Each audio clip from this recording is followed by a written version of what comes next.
সুখ যত,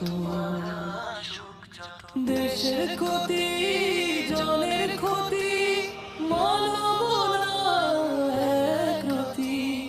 এ দেশ আমার মায়ের সমান, এটাই আমার নীতি। দেশ ও জাতির স্বার্থে আমার জীবন গেলে যাক, স্বর্ণাক্ষর নামটি আমার ইতিহাসে থাক। দেশ ও জাতির স্বার্থে আমার জীবন গেলে যাক, স্বর্ণাক্ষর নামটি আমার ইতিহাসে থাক। স্বর্ণাক্ষর নামটি